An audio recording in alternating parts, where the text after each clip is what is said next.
Good morning students, welcome back.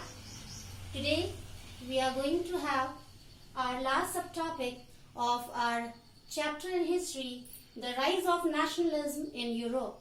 Our today's subtopic is nationalism and imperialism. Under this subtopic we will discuss how the sense of nationalism was converted by the people of different territories into imperialism. The people who became very powerful, who became very strong, they started to follow the process of domination to those people who were weak in comparison of their power. Second is example of area named Balkans. Under this subtopic, students, we will come to know about the process of nationalism to imperialism with the example of an area which got the name Balkans. Balkans had so many territories, and what happened later on due to the process of nationalism and imperialism there, we will discuss all these things. So let's begin with our first subtopic today, nationalism and imperialism. Under this subtopic, students, what happened in our previous lectures, we came to know that so many people in different territories became a great source of motivation and inspiration for other people to get back their independence and rights. They spread the sense of nationalism all over the world so that the people who were facing so many problems in the absence of their independence and rights, they could also start raising their voice against wrong. And they could also have their independence and rights to lead a meaningful and dignified life. So what happened, students? Gradually there was a kind of change in the sense of nationalism. The people who believed that all the people in the world, they should have their independence and rights to enjoy their life, later on a kind of change came in their mind. The sense of nationalism was replaced by the sense of imperialism. The people who were very strong, who were very powerful, they started following the process of domination.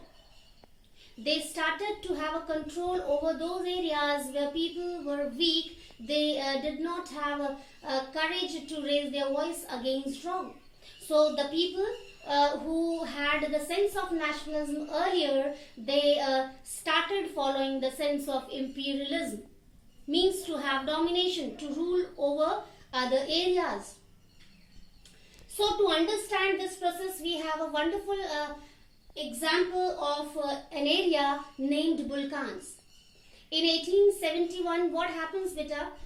There was an area named Balkans, and so many territories were there under that area. Like, I can write here, having many territories, such as Bulgaria,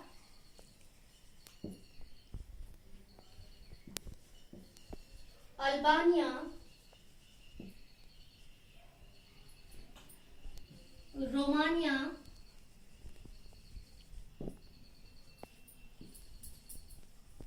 Macedonia, and many more. So Balkans was an area having so many territories where very powerful people used to live. They had unity, they were very powerful, and they knew very well how to have a very good life to lead. And the most important another thing was that area named Balkans was totally blessed with the natural resources. So what happened, students? At the time that area named Balkans was dominated or ruled by Ottoman Empire.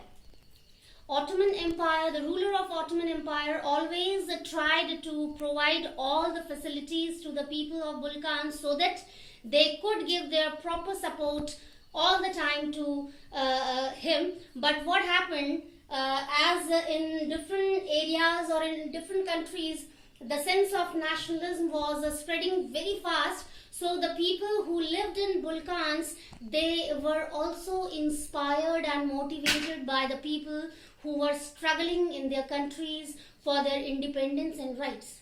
They also started thinking that yes, they should also stand to have their independence and rights. They should have their independence. No one should be there to rule over their areas.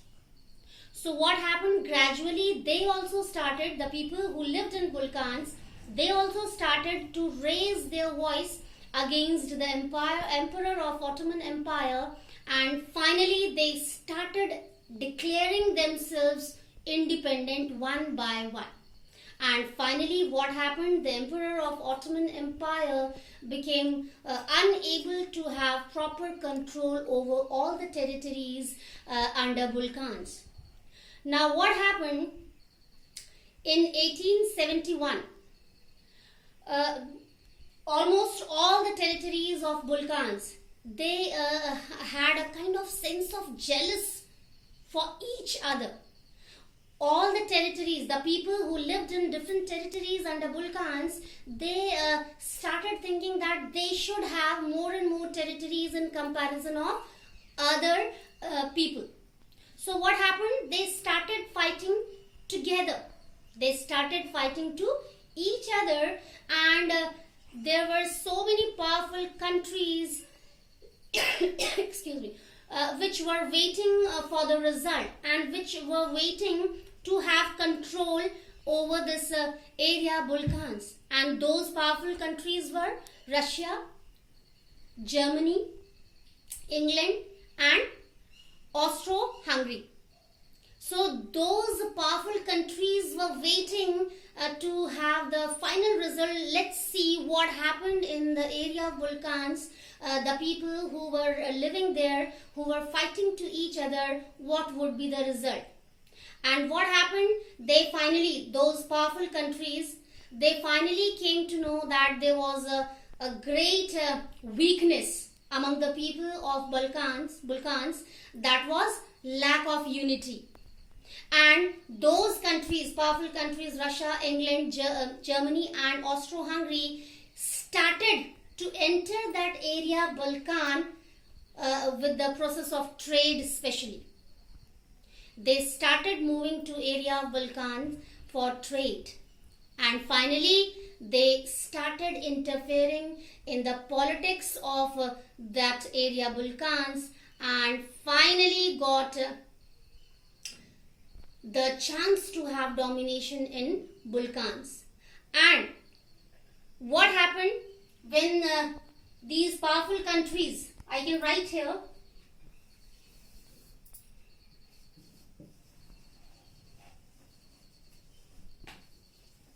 powerful countries, Russia,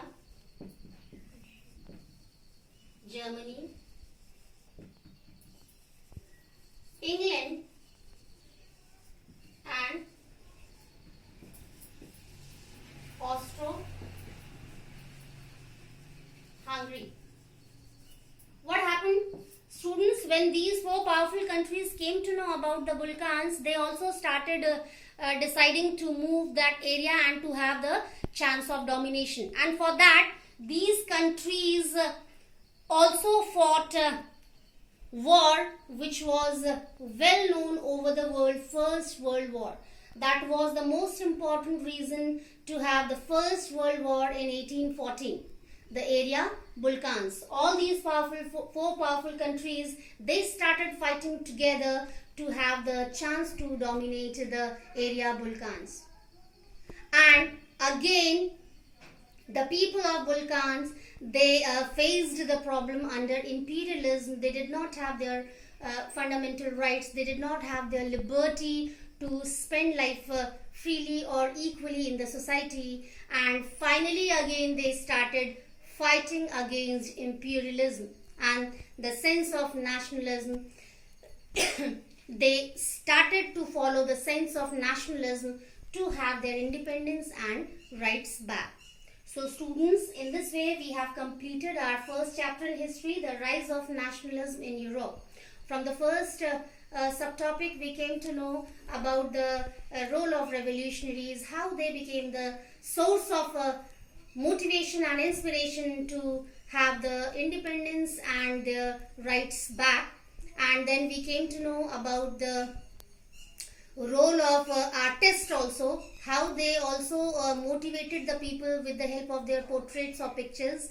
Then we came to know about the unification of Germany and Italy, and finally we came to know about the nationalism and imperialism, means the journey of the journey from nationalism to imperialism. So that's all for today's session. Again, in our next session we will meet with the new chapter, new subtopics. Till then, take care. Have a nice day.